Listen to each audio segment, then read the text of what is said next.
ओम श्री गणेशाय नमः। जय श्रीमन नारायण, जय आदिशक्ति माता।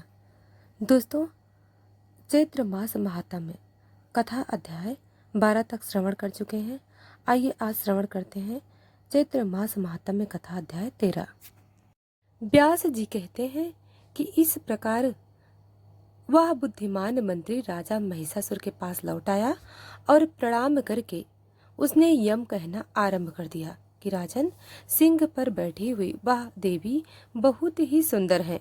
18 भुजाओं के कारण उनका विग्रह अत्यंत सुंदर प्रतीत हो रहा है। उसने भुजाओं में अस्त्र शस्त्र धारण कर रखे हैं। महाराज, मैंने उस देवी से ऐसा कहा कि तुम राजा महिषासुर की सेवा में चलो। वे त्रिलोकी के स्वामी हैं। तुम उनकी प्रेयसी रानी बनने का शुभ अवसर प्राप्त कर लो। उनकी पटरानी बनोगी, यह बिल्कुल निश्चित है। वे तुम्हारे वशवर्ती बनकर आज्ञा पालन करने में सदा तत्पर रहेंगी। सुंदरी महिषासुर को अपना स्वामी बनाकर लंबे समय तक त्रिलोकी की संपत्ति भोगो और स्त्रियों में सबसे अधिक सौभाग्यशाली नहीं बनने का अवसर भी प्राप्त कर लो।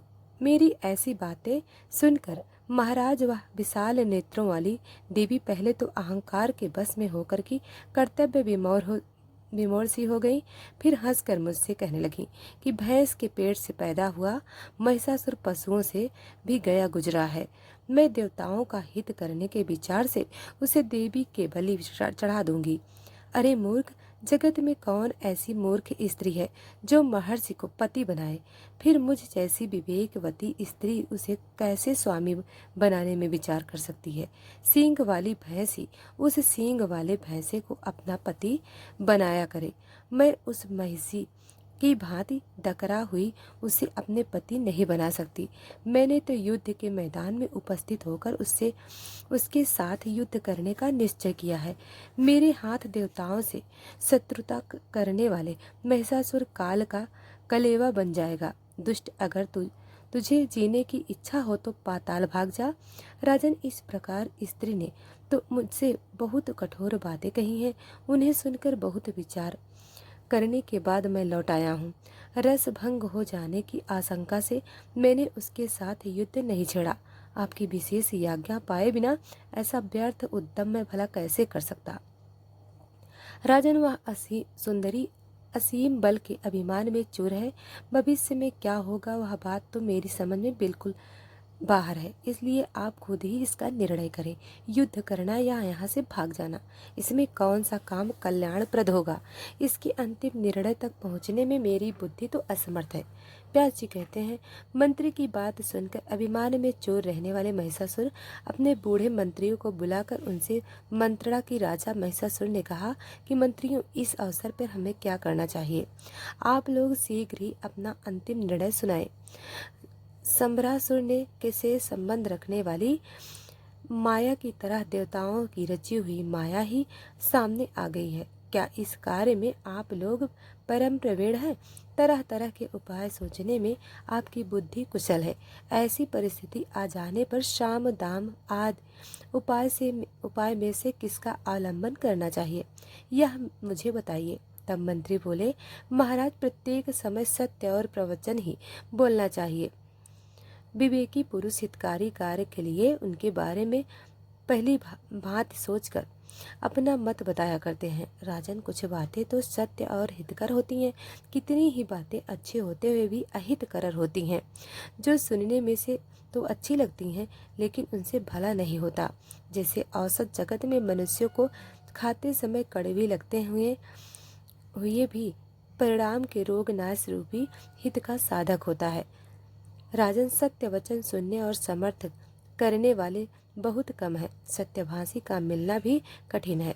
श्रोता को प्रसन्न करने के लिए झूठी बातें कहने वाला वक्ता भी मिल जाए तो मिल सकते हैं। राजन, यह विचार बड़ा ही गहन है। इस अवसर पर हमें क्या कहें? किसी कार्य का परिणाम अच्छा होगा या बुरा, इसे त्रिलोकी को भला कौन जान सकता है?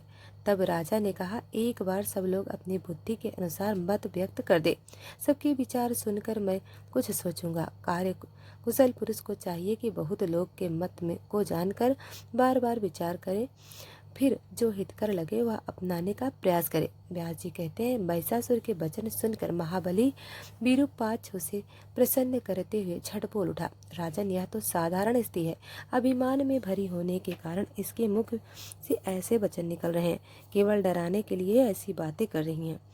आप समझ लीजिए, स्त्रियां तो बढ़ा चढ़ाकर बहुत सी ऐसी बातें करती हैं जिससे युद्ध में किसी प्रकार परास्त न हो सके, किंतु उनके झूठ और साहस को जानने वाला कौन पुरुष उनसे डर सकता है। राजन, आप तो त्रिलोकी पर विजय प्राप्त कर चुके हैं।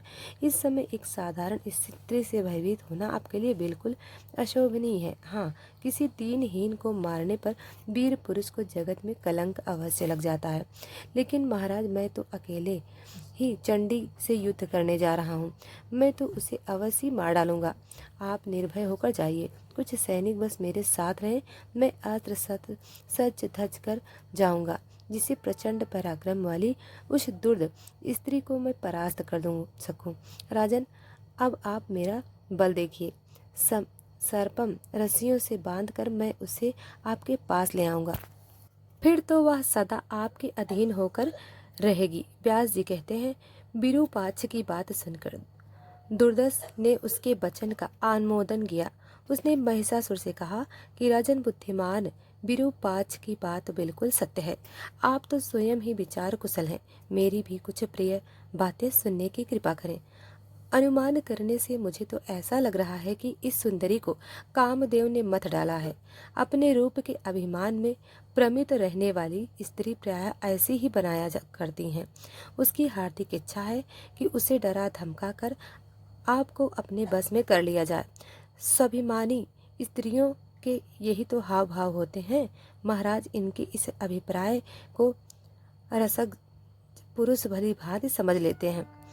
महाराज, इस रहस्य को जानकर आपको भी रस युक्त व्यवहार करना चाहिए।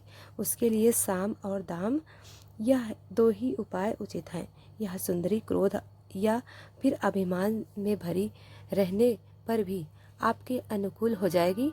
उसी की तरह मीठे वचनों का प्रयोग करके उसे आपके पास ले आऊंगा।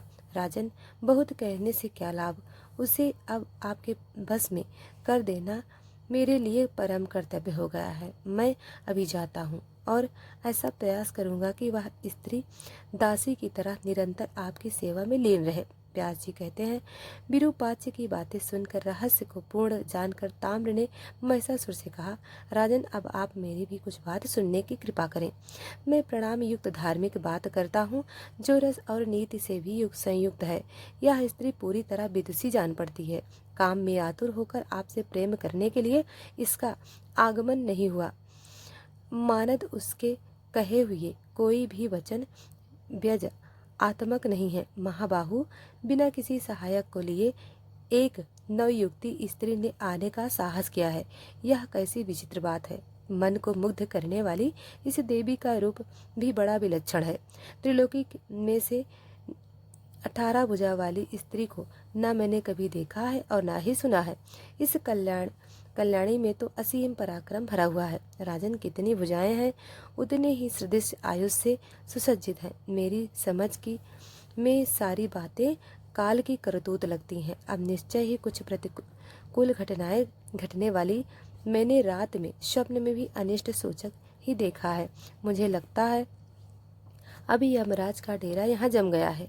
रात बीत चुकी है, उषा काल हो गया है। उसी समय मुझे अपना सपना आया कि घर के आंगन में काले रंग की साड़ी पहने हुए कोई स्त्री विलाप कर रही है। यह मृत्यु सूचक स्वप्न विचार है। रात में भयंकर पक्षी घूम घूम कर रो रहे हैं। इससे मैं जागता हूँ, कोई भयंकर अनिष्ट का कारण अवश्य ही उपस्थित होने वाला है। परिणाम भी दिखाई दे रहा है कि वह स्त्री युद्ध करने के लिए निश्चित विचार करके आपको बुला रही है। राजन, यह स्त्री ना मानुषी है, ना गंधर्व और ना असुर है। इसे तो देवताओं की रची हुई माया ही समझना चाहिए। मोहित करना इसका स्वाभाविक गुण है। इस अवसर पर मन में कायरता लाना अवश्य ही अवांछनीय है। जो कुछ भी हो, युद्ध करना ही उचित होना है। महाराज, वह तो होकर ही रहेगा। प्रारब्ध से संबंध रखने वाले अच्छे बुरे फल को भला कौन जान सकता है। इस विषय में तो सभी अनजान हैं। कुछ कोई कुछ नहीं जानता, इसलिए मेधावी पुरुष को चाहिए कि विचार पूर्वक धैर्य धारण करके स्थिर बना रहे। राजन, मनुष्य के जीवन और मरण के विषय में देव का अमिट शासन चलता है और त्रिलोकी में कोई भी ऐसा पुरुष नहीं है जो उसे विफल करने में समर्थ हो सके। जब महिषासुर ने कहा, महाभाग्य, तुम युद्ध करने के लिए निश्चित विचार करके जाओ, उस स्वाभिमानी सुंदरी स्त्री को धर्म पूर्वक परास्त करके मेरे पास ले आना। अगर यह सुंदरी युद्ध में तुम्हारी अधीनता स्वीकार करे तब भी उसको तुरंत मार डालना अनुचित होगा। फिर किसी दूसरे का प्रयास करना चाहिए। तुम तो सर्वज्ञानी संपन्न वीर पुरुष हो। काम शास्त्र में भी तुमने सर्वोत्तम योग्यता प्राप्त की है। जिस किसी भी उपाय से उस सुंदरी को बस में कर लेना परम आवश्यक है। वीर महाबाहु, तुम अभी एक विशाल सेना लेकर जाकर बार बार विचार करके उसके हार्दिक अभिप्राय को समझने का प्रयास करना। काम अथवा बैर किस उद्देश्य को लेकर यहाँ आई है यह जानना बहुत आवश्यक है। फिर वह किसकी माया है, सबसे पहले यह निश्चित करके उसके अभिलक्षण कार्य पर विचार करना चाहिए। इसके बाद अपनी योग्यता और उसके बल के अनुसार युद्ध करना चाहिए। वह जैसा चाहती है उसके मन के अनुसार तुम्हें वैसा ही व्यवहार करना चाहिए। व्यास जी कहते हैं, ताम्र का मस्तक मृत्यु का आसन बन चुका था। उसने महिषासुर की सारी बातें सुनकर सेना अपने साथ ले ली और महिषासुर को प्रणाम करके वह युद्ध करने के लिए चल पड़ा। समय रास्ते में उस दुरात्मा दानव को यमराज के पथ को प्रदर्शित करने वाले उस भयंकर अपशगुन दिखाई पड़ते हैं। उसका मन भय और चिंता से व्याकुल हो गया। आगे बढ़ने पर ताम्र ने उस भगवती को देखा। उस समय देवी सिंह पर सवार थीं। सभी देवता उनकी स्तुति कर रहे थे। समस्त आयुध उनकी अनुपम शोभा बढ़ा रही थी। ताम्र साम्र नीति का प्रयोग करके विनती बनकर सामने खड़ा था। नम्रता पूर्वक होकर मधुर वाणी में भगवती जगदम्बा ने से कहने लगा, देवी, मस्तक पर सुंदर सिंह धारण करने वाली दैत्यों के सरदार महिषासुर तुम्हारे रूप और गुणों पर अपने आप को न्यौछावर कर चुके हैं। तुमसे अपना विवाह करने के लिए उनकी हार्दिक इच्छा है। विशाल नेत्रों से शोभा पाने वाली हे सुंदरी महिषासुर देवताओं के लिए भी अजय है। तुम उसकी इच्छा पूर्ण करो। भोरु, तुम्हें इतने सारे आयु धारण करने की भला क्या आवश्यकता है? कमल जैसे कोमल या तुम्हारे हाथ पुष्पों के गेंद करने के योग्य हैं। भवरूपी धनुष के होते हुए इस धनुष की तुम्हें क्या आवश्यकता रह जाती है? हे देवी, तुम्हारे कटाक्ष अचूक हैं, फिर भी इन अलौकिक बाणों से भला तुम्हें क्या प्रयोजन है? संसार में युद्ध को दुख का मूल कारण समझा जाता है। इस रहस्य को जानकर मानव को युद्ध कभी नहीं करना चाहिए। लोभ सत अनुरागी व्यक्ति ही परस्पर लड़ते फिरते रहते हैं। देवता हो या दानव, सभी हमारे महाराज महिषासुर का सम्मान करते हैं। तुम भी उन्हें स्वामी बना लो। वे तुम्हारे सभी मनोरथ पूर्ण कर देंगे। सभी प्रकार से उनकी पटरानी बनकर रहोगी। इसमें किंचित मात्र भी संदेह नहीं है। देवी, मेरी बात मानो, इससे तुम्हें सर्वोत्तम सुखी सुख मिलेगा। यह निश्चित है कि संग्राम में कष्ट भोगने के बाद विजय हो जाना संदेह से मुक्त विषय नहीं है। सुंदरी, तुम्हें राजनीति का पूरा ज्ञान है। हजारों वर्ष तक संपूर्ण राज सुख भोगने की कृपा करो। व्यास जी कहते हैं कि ताम्र की उपयुक्त बातें सुनकर देवी भगवती का मुखमंडल मुस्कान से भर गया। फिर मेघ की भांति बड़ी गंभीर वाणी से ताम्र से कहने लगी, ताम्र, तेरा मुख स्वामी महिषासुर अब मृत्यु को गले लगाना चाहता है। उस अज्ञानी के ऊपर कामदेव का बाण असर कर गया है। तू जा और उससे कह दे, जैसी तेरी जन्मदाता भैंस है जो घास फूल खाकर तगड़ी बनी रहती है, जिसकी लंबी पूंछ है, बड़ा सा पेट है और सिर पर शींग सुशोभित है, मैं वैसी नहीं हूँ। ब्रह्मा, विष्णु, महेश, इंद्र, वरुण, कुबेर और अग्नि तक को भी मैं पति नहीं बनाना चाहती। इन सब प्रधान देवता को छोड़कर किस गुण की विशेषता में से एक पशु के स्वामी बनाने का निंदनीय काम करूंगी। मैं पति के वर्ण करने वाली स्त्री नहीं हूँ। मेरे शक्तिशाली पतिदेव विराजमान हैं। वे सब कर्ता साक्षी अकड़ सप्रा हैं। वे तो सब जगह विराजमान हैं। क्षमा और शांति से साकार विग्रह सब कुछ देखने और समझने की शक्ति उन्हें प्राप्त है। ऐसे सुयोग तम पति को छोड़कर मूर्ख महिषासुर की सेवा करने के लिए मैं भला कैसे तैयार हो सकती हूँ? तू संभल कर युद्ध कर, तुझे यमराज की सवारी के लिए नियुक्त कर देती हूँ। फिर तेरी पीठ पर पानी लात करोड़ जनता को जल पहुंचाने की भी व्यवस्था कर दूंगी। अरे नीच, अगर तुझे तुझे अपने प्राणों का लोभ है तो दानव संपूर्ण दानवों को साथ शीघ्र पाताल लेकर भाग जा, नहीं तो संग्राम में मुझसे नहीं बच सकता। दोनों एक समान ही उसका संयोग संसार में सुखदायी हो सकता है, नहीं तो अज्ञान से अगर विषमता में संबंध की कल्पना कर ली जाए तो दुख ही दुख भोगने पड़ते हैं, और तेरी बुद्धि तो पत्थर हो गए हैं, इसलिए तू कह रहा है।